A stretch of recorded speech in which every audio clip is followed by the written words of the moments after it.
ชนที่บอกว่าต้องชนก่อนไม่ใช่อะไรนะเพราะว่าเขาคนนี้ โอ้โหคนนี้กว่าจะได้คิวมาละฉันก็คือใช้พลังอำนาจสุดวิเศษเลยแหละแต่สุดท้าย เขา ก็ได้ ก็มา มาชนอีกรอบน้องชาร์ลอตออสตินจ้านี่ แสบคอ เพิ่มได้ไหมคะ ฉันรู้สึกว่าแบบเธอสลิมลงเยอะมากเลยเธอทำงานหนักเหรอปีเนี้ย ปีที่แล้วค่อนข้างหนักหน่วงค่ะ ก็คือลากยาวมาตั้งแต่ปี 2020 2 ไม่ใช่ ที่เราโดนเรื่องวิสาชีพ ก็ตั้งแต่ต้นปี แล้วก็ ปี ลากยาว 2025 ใช่ก็คือครบปีพอดีอะไรอย่างเงี้ย น้องชาร์ลอตแจ้งเกิดตอน 2022 ใช่ค่ะ ที่มิสแกรนด์ปีนั้น ทำงานมาเรื่อยๆเรื่อยๆแต่ว่าเรายังได้หยุดพักไงมันยังมีแบบวันว่างบ้างอะไรอย่างเงี้ย รีแคปหน่อยว่าเห็นบอกว่ามัน หนัก โอ้โ หน่วง หนักหน่วง 22 23 24จะเป็นช่วงที่รู้สึกว่าแบบ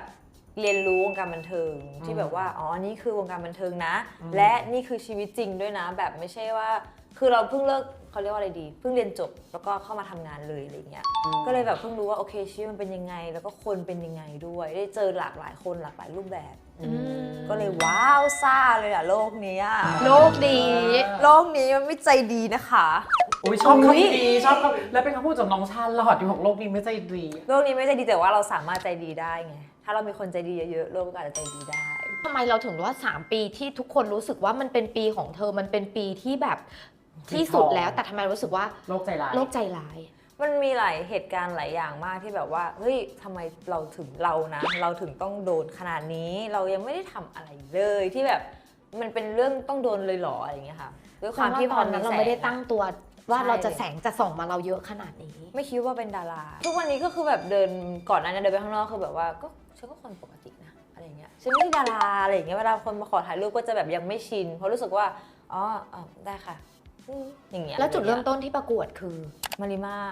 เพื่อนหนูบอกว่า มาริมา มาประกวดสิอยากเป็นดาราไม่ใช่หรอจริงๆเราอยากเป็นดาราตั้งแต่เด็ก แต่เราแค่ไม่รู้ว่าจะเป็นยังไงจะทำยังไงดี เพราะว่าเรานึกว่าแบบโอเคมีแมวมองแล้วก็พาเราไปนู่นนี่นั่นก่อนแล้วถึงค่อยแบบเป็นดารา สรุปเพื่อนบอก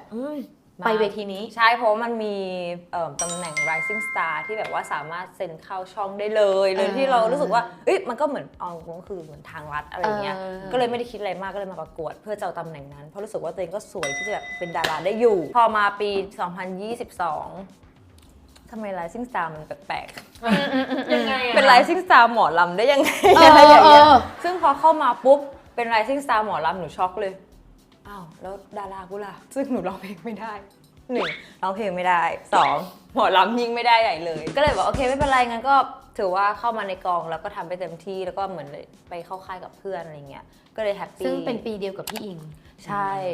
แล้วพี่อิงเขาทำขวัญนาคได้หมอลำอะไรได้เข้าทางเลยคือแบบ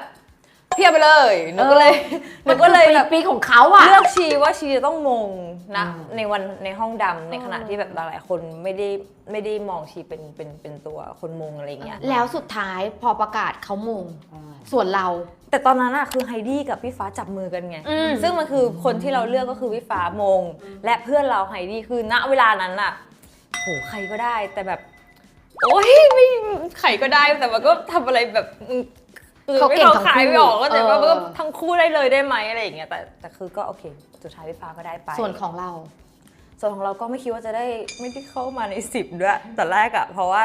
ภาคใต้ชุมพรหนูอะไม่ใช่ตัวเต็งเลยแบบเดินก็ไม่ใช่นางงามทิ้งสะโพกก็ไม่ใช่อะไรอย่างเงี้ยมีดีแค่ขาสวยแหละ ชาร์ลอตเขาเดินสวย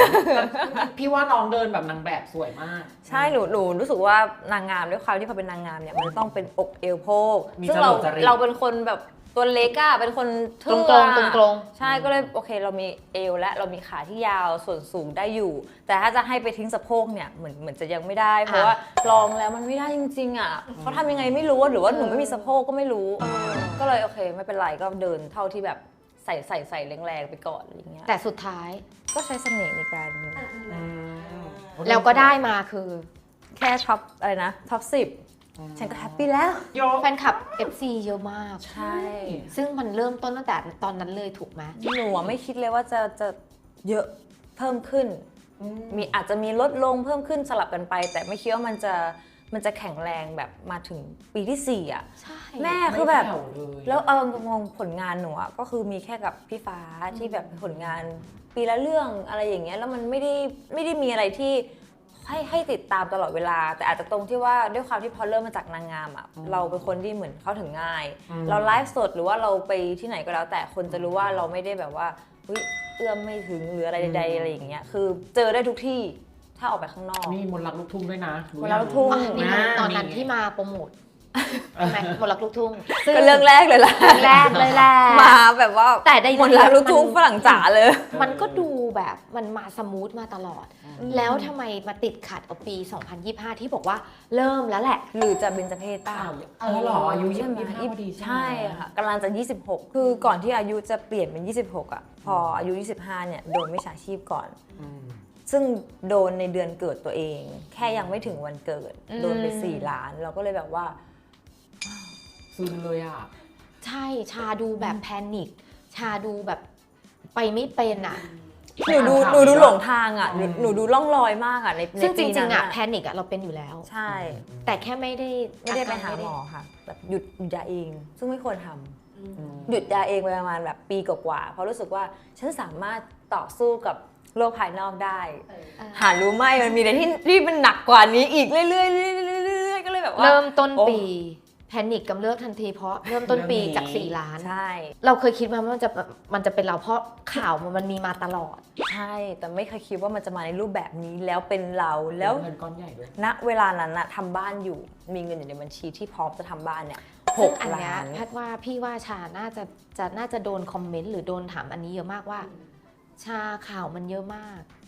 ทำไมฉันไม่อ่าน เห็นไหม คอมเมนต์ไม่เยอะ อันเนี้ยอันนั้นไปเห็นไหมมันโดนจุดเห็นไหมชาข่าวก็มีทุกวันออกทุกช่อง ทำไม ประชาสัมพันธ์กันตลอด แล้วทำไมชาถึงไปโดนได้ยังไง พี่อย่ามาถามหนูว่าหนูโดนได้ยังไงพี่ไปถามการจัดการว่าทำไมถึงมันยังมีอยู่ทุกวัน ทำไมถึงมันยังมีเล็ดเราสมมตินี่คำถามมอบมง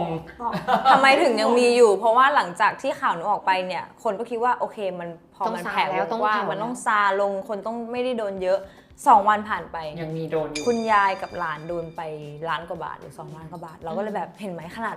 ข่าวเราเนี่ยออกไปนะก็ยังมีคนโดนอยู่ดี ก็เนี่ยแหละเป็นที่มาที่โลกออนไลน์เขาบอกว่าอย่าเบนเหยื่อ แล้วเราเป็นเหยื่อนะ ใช่ เราเป็นเหยื่อดีที่หนูถ่ายวิดีโอไว้เป็นหลักฐานไว้ แล้วก็แคปทุกอย่างไว้เป็นหลักฐาน ซึ่งคดีวันเนี้ยแบบสิ้นสุดแล้ว ซึ่งพอหนูอ่านที่ศาลเขาตัดสินตั้งแต่หน้า1จนถึงหน้า48อะ เธออ่านตั้งแต่หน้า1ถึงหน้า48ใช่หนูต้องการจะรู้ว่ามันคือศาลเขาว่ายังไงบ้างแล้ว สรุป คือ ให้พี่ ส ฟั รุ ง ป สิ ถ้าจะให้พี่ไปอ่าน1ถึง48พี่ก็ไม่ไหว สรุปใน3 นาที สรุปไป3 นาทีได้ อ่า ก็คือคนที่เป็นแบบว่าบัญชีม้าใดๆ ก็จะโดนจับเข้าคุกไป6ถึง7ถึง8 ปี ตามความผิดตามอายุใดๆ แล้วก็ความเขาเรียกอะไรนะ แล้วแต่กรรม แล้วแต่ เขา ประมาณนั้นส่วน หมายถึง นู กรรมในที่นี้คือกระทงอ่ะไอ้ ใช่ กี่กรรมกี่วาระ ใช่แล้วก็ด้วยความที่เคสของหนูเนี่ยเพิ่งรู้เหมือนกันว่ามันใหญ่มากๆ เพราะว่ามันไปทำให้เขาเรียกว่า3 building มา3 หน่ออะ อ่า 3 หน่อที่ผุดขึ้นวิชาชีพอะแตกลังเลย3จุด3ที่ที่ ถึงบ เพื่ อ อก น ว่า บ้า เคน สของน้องชาเนี่ยให้อะไรกับสังคมเยอะมาก รวมทั้งหมดที่ยึดทรัพย์สินอะไรได้ก็ประมาณแบบ400 กว่าล้าน ๆ ก็คือเป็นตัวตีรังผึ้ง ซึ่งใน400 กว่าล้านเนี่ยทรัพย์สินต่างๆ คือต้องมากระจายคืนให้กับ ผู้เสียหาย ใช่ค่ะ แต่เราก็ต้องได้ของเราคืนด้วย เราได้ยัง ยังเลย ใกล้แล้วนี่ใช่ไหม ใกล้แล้ว เพราะคดีสิ้นสุดแล้วศาล ใช่ ท่านตัดสินแล้ว ใช่ เสร็จ จบเลย ก็ยังไม่จบอีกปี 2025 ของเธอมันอะไรกันวะ ใช่ก็คือ ไป พอ อีก พอโดนมิจฉาชีพเสร็จปุ๊บมันก็มีเหตุการณ์ที่แฟนคลับวิ่งขึ้นมา า เราก็ตกใจ จู่โจม แล้วร้องไห้ ถูกแล้วก็ไปข้างหลังเวทีเลยเพราะรู้สึกว่ารับมือไม่ได้แบบไม่ไหวอะไรเงี้ย มันยังไง ซึ่งถ้าคนที่ ลอง ไม่ เล่า เป็นอาจจะไม่รู้ ลองเล่า ของ ให้ หนูอะ คน สิ่งที่ แบบ กระตุ้นแพนิคของหนูคือความเร็ว อะไรที่มันมาเร็วๆ หรือเสียงดังมากๆ การตะคอกอะหนูจะแบบ เหมือนพอมันตกใจขีดสุดแล้วมันคุมตัวเอง มัน ไได้ คือสิ่งที่เป็นแบ็กกราวด์อะ ต้องบอกก่อนเนอะชาแพนิคของคนเราอะไม่ ไม่ เห เห มื มื อ อน น กั กัน น ใช่ บางคนอะไม่รู้ตัวด้วยซ้ำอยู่ดีๆ จับไมค์ขึ้นมา อืม เป็นเลย อืม หายใจไม่ทัน จากคนที่เคยอยู่ดีๆร้องเพลงได้อยู่ดีแพนิคมันขึ้น อืม เราก็ไม่รู้ตัวว่าอะไรเป็นตัวกระตุ้น ใช่ แต่อย่างของชาแพนิคของชาจะเกิดจากเสียงความเร็วหรืออะไรที่ พุ่งเข้ามา โดยที่เราไม่ได้ตั้ง ใช่ ตัว ใช่ถ้าสมมติว่าแบบเหมือนอย่างวิ่งเข้ามาหรือกรูเข้ามาอย่างเงี้ยหนูจะเอาตัวแบบให้เซฟที่สุดกับตัวเองอะไรเงี้ยแฟนคลับก็เลยเป็นระเบียบนะคะที่เห็น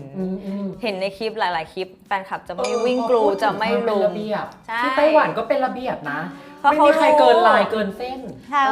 เขารู้เขาแบบพยายามทะนุถนอมแล้วก็เซฟเราแหละอะไรอย่างเงี้ย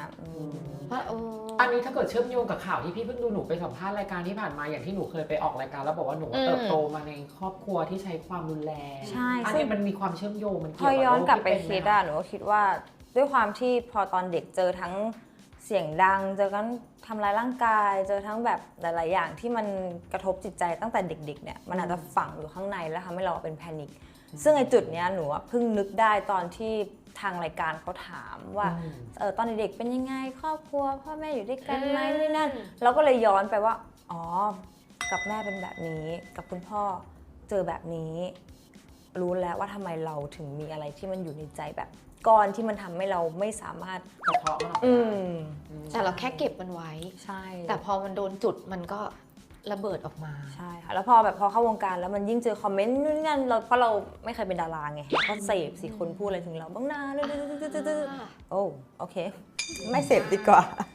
ก็ยิ่งทำให้เป็นแล้วก็ไม่ยอมไปหาหมอ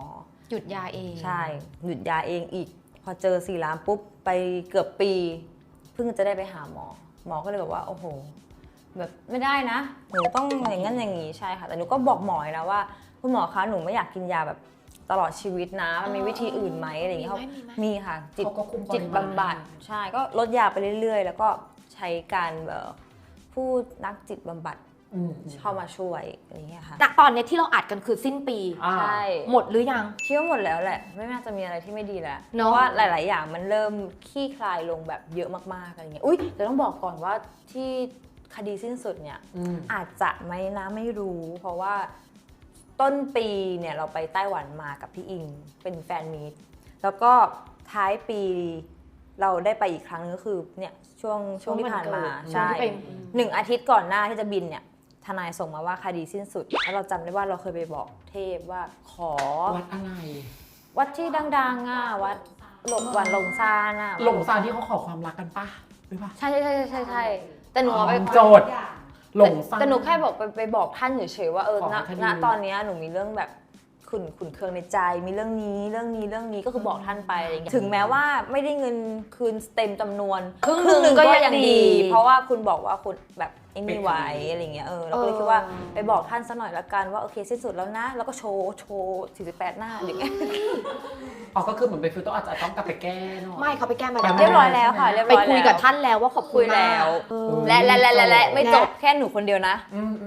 รอบแรกที่ไปเนี่ยมีพี่คนหนึ่งเขาก็ไปขอได้แดงมาแหละแล้วเสร็จทีนี้ พอได้เหรอ โอ้ย พี่คนหนึ่ง พี่คนหนึ่งไม่ใช่พี่ฟ้า แล้วฉันรู้จักเขาไหมล่ะ รู้จักเลยมองตรงไปเจอเลยน่ะ นี่ไง อ๋อยเธอได้ผัวเหรอ จริงปะเนี่ ไม่ ย ใช่ไม่ใช่ผัวแม่ เอาไม่ใช่เหรอ แฟนก่อน ฟิลแบบก็เจอ เจอเนื้อ เจอ เนื้องอก วัดหลงซานนี่คือเทพจันทราใช่ นี่ ไหม เลย แต่ว่าชีหายไปทั้งกระเป๋าตังค์เลยนะเพราะเขาบอกว่าถ้าได้แดงต้องหาย แต่ว่าได้แดงอ่ะต้องอยู่ในกระเป๋าตังค์ ซึ่งกระเป๋าตังค์หาย หายหมดเลย อ้าวความเข้าใจเราผิดเหรอเราคิดว่าเราต้องรักษาได้แดงให้ดีที่สุด ใช่ นี่อยู่ที่ตัวอยู่เลยเอาต้องหายเหรอเดี๋ยวกูไปทำหายเลย เดี๋ยวกูขโมย ไม่ต้องหายเดี๋ยวกูจ้างคนขโมย ไม่ได้ เราต้องให้แบบจัด อ๋อเหร สร อ รใช่แล้วให้เทพเจ้าเขาจัดสรรมา เฮ้ย แล้วอันนี้คือเรารู้สึกว่าปีนี้มันเคลียร์ละ แล้วบอสเนี่ยเราเคลียร์กันไหม อันนี้พูดกันตรงๆฉันเวลาอยากคุณนวัดสวัสดีค่ะ หน้าสื่อ เวลาหน้าสื่อคุณนวัดจะเอ่ยชื่อเธอเยอะที่สุด วันเว้นในฐานะที่ทำข่าวพี่นวัดมาวันไม่ใช่เดือนเว้นเดือนวันเว้นวัน แล้ว ยัง ใน ไง นั้นน่ะในชื่อที่เวลาถามจะมี อ๋อ ชื่อเธอตลอด มีนี่ไง อย่างล่าสุดอย่างเงี้ยคนไปถาม แล้วที่เขาบอกว่าใครติดต่อได้บ้างล่ะ ใครติดต่อได้บ้างล่ะชลอดดัน โอ๊ยอยากร้องไห้อ่ะ เฮ้ย คือเราอ่ะตั้งใจอวยพรมากๆเลยนะเว้ยใน IG Story อ่ะแล้วเขาก็รีโพสต์เราก็เลยคิดว่าเห็นแล้ว เราไม่รู้ว่าต้องทักทายไปด้วย ก็เราโพสต์ไปที่หนึ่งแล้วไงเราไม่รู้จริงๆแบบโอเคมันถ้างั้นเดี๋ยวปีหน้าขอไหม ย้อนหลัง ปีหน้า อะ ทำให้ บิเลเต็ดอะย้อนหลังไปดิ แต่ก็คุยแบบที่บอกว่าไม่ตอบไลน์อะตอบนะ ตอบยัง ตอบแต่แค่บางทีแชทมันไหลลงไปข้างล่าง เราอาจจะค่อย ค่อยๆทยอยตอบอะไรอย่าง มี เงี้ย ไหมแบบว่า คุยกัน แต่ไม่ เพอร์ เค ซั ย นอลเลยอะ personal แบบคุยกันส่วนตัว ไม่เลยแต่ ยกหู สวัสดีเจอหน้ากัน คุย ก็พยายามคุยไปแซวเขาเหมือนเดิมไปนี่เขาเหมือนเดิมเขาก็มีฟอร์มของเขา เออ ไม่ว่าอะไร แต่จริงๆเคลียร์ตรงนี้ว่าไม่ได้ไปแฮปปี้เบิร์ดเดย์เรียบร้อยอวยพร เรียบร้อยคุยที่บอกว่ามีเรื่องงานแล้วเราไม่ตอบเนี่ย ตอบ แต่ไม่ใช่งานแบบยิ่งใหญ่งานอะไรก็คือให้ขึ้นไลน์ อะไรอย่างเงี้ยเข้าใจแล้วเข้าใจอยู่แต่ตรงเนี้ยที่อยากทำตอนเนี้ยอยากเล่นภาพยนตร์ ค่ะ ละครเอาไหมหรือก็ต้องเป็นหนังอย่างเดียว ละครภาพยนตร์ซีรีส์คือได้หมดเพราะรู้สึกว่าเริ่มที่จะเข้าใจแล้วก็เริ่มชอบในคือพอเราเปลี่ยน mindset ที่มันดีขึ้นอ่ะเราเริ่มเห็นสิ่งดีๆของมันมากขึ้น แล้วก็อยากจะแบบทำให้มันดีอ่ะไม่ว่าจะเป็นแสดงร้องเพลงหรือคือเราอยากเพอร์ฟอร์มบนเวทีแล้ว ปึ้ง สวยอ่ะแบบเขาเรียกว่าอะไรดี คุ้มค่าหมายถึงว่าฉันเต้นได้ฉันร้องได้ คุ้มค่าเน็ตคุ้มค่าบาท ถูกฉันอยากแสดงได้แบบฉันอยากทำให้มันได้ดีกว่านี้ เพราะว่าเชื่อว่าตัวเองก็สามารถไปแบบมันยังไม่ได้ทะลุตลอดเลยอ่ะเพราะเรื่องที่เล่นมันยังอยู่ในสกิล เหมือนล่าสุ แค่ ดที่ เนี้ เล่ ย นกับพี่อิงก็เป็นเกี่ยวกับตำรวจนักสืบอะไร อัน บาง นั้น อย่าง เป็น ใช่ไหม หยดฝนกลินสนิมได้เป็นหมอโอ้โห หม อันนั้นคือแบบ พี่ฟ้าเป็นตำรวจหนูช็อกไปเลยคือบทมีวันหนึ่งที่เล่นไปทั้งหมด39ซีนแล้วต้องจำคำศัพท์แพทย์ แต่บทนี้เธอก็ขมึงอยู่นะ หมายถึงแบบว่าแบบดูเป็นคนจริงจังในชีวิตอะในบทอะ ก็อาจจะเพราะว่าเล่นเรื่องนี้ด้วย แล้วมันยิ่งทำให้เราดี อิน เพราะเราใช้ตัวเรา ใช่ ลงไปเล่นเลยอะ ลงไปเล่น แบบจิตเราลงไปเล่นเลยอะไรเงี้ยแล้วรู้สึกกับมันจริง ๆ ตอนอ่านบทช่วงที่จังหวะมันมีตอนหนึ่งที่ว่าต้องกินเค้กแต่เราเป็นคนที่ไม่อยากกินเค้กเพราะว่าแม่เราถูกฆ่าด้วย ของ ตอนนาง เค้ก งานวันเกิดเราอะไรเงี้ยเราเลยไม่กินเค้กเลย18 ปีแล้วต้องกลับมากินเค้กจังหวะที่แค่อ่านบทอะตอนอยู่บ้านอะร้องไห้โทรหาวงกับบอกหนูไม่ไหวอะไรเงี้ยแบบช่วยด้วยมันเอาไม่ออกอะ แต่พอวางสายปุ๊บชีวิตจริง ชอบกินของหวานมากก็แกะความเชื่อมโยงใช่ไหมเมื่อกี้เห็นเมาข้างล่างว่าเวลาหนูกินชานมกินกาแฟหนูต้องหวานร้อย หวานร้อย แล้วหุ่นแบบนี้หวานร้อย อาจจะต้องไปตรวจสุขภาพ ตรวจบ้างไหม ตรวจหน่อยไหม ไม่เคยเลยสักครั้งในชีวิต ไม่ได้นะต้องตรวจแล้วนะ แต่เดี๋ยวไปตรวจปีนี้ เพราะว่ามันมีแบบลางสังหรณ์ว่าต้องไปตรวจแล้วแหละ เธอต้องตรวจนะ ได้ เพราะว่าบางทีเขาบอกว่าคนที่ผอมมากๆบางทีมันมีแฝงอะไร มัน แบบ มีแฝง จ้าเอ๋อยู่ในนั้นอะไรอย่างเงี้ย ไปตรวจเนาะเพราะว่าอย่างเนี้ยก่อนหน้านี้พี่อิงเขาก็บอกว่าพยายามจะให้น้องกินข้าวเยอะๆเป็นคนกินข้าวก็กินคำหนึ่งแล้ววาง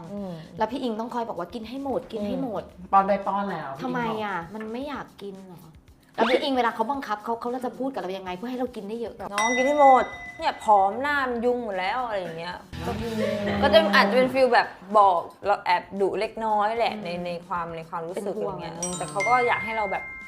คือผอมไปมันก็ไม่ได้แปลว่าสวยอะไรเงี้ยแต่ว่าด้วยความที่ตัวเราเองอ่ะไม่ชอบกินข้าวอยู่แล้วด้วย เพราะตอนเด็กๆอีกแล้วเห็นไหมเด็กๆยายที่บ้านฝั่งแม่ชอบแบบกินข้าวหมดกินแล้วก็พอเรากินช่วงนั้นนะกินเสร็จปุ๊บยายจะเอาน้ำเปล่ามาเทใส่จานแล้วให้เรากินน้ำในนั้นให้หมด น้ำข้าว ใช่เพราะว่าเราอะชอบฉี่ใส่ที่นอนไง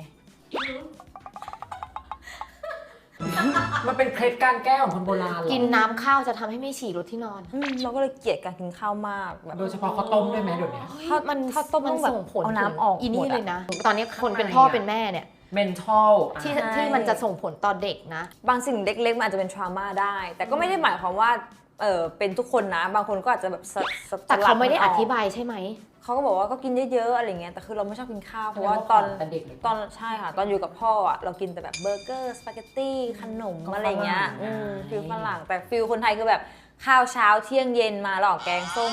ไตปลาไข่เจียวเป็นเซตใหญ่ กินผักด้วยไหม โดน แล้วก็ข้าวไม่ใช่ว่าตัก1 ทัพพีนะ พูน ตักอยู่พูนๆแล้วบอกกินให้หมดโหใครจะไปกินหมดไม่ใช่นักกินจุนะ แต่ว่าที่ไปหาหมอมาเนี่ยคือบอกหมอว่าคุณหมอคะมีอีกเรื่องนึงที่หนูแบบยังกังวลอยู่คือเรื่องความผอมของหนูเขาก็เลยให้ยาตัวหนึ่งมา มีคนกังวลเรื่องความผอมนะ หนูมีหนูทำเยอะมาก อยากมีโมเมนต์นี้บ้าง หนูแบบสั่งวิตามินมาเพิ่มน้ำหนักก็แล้ว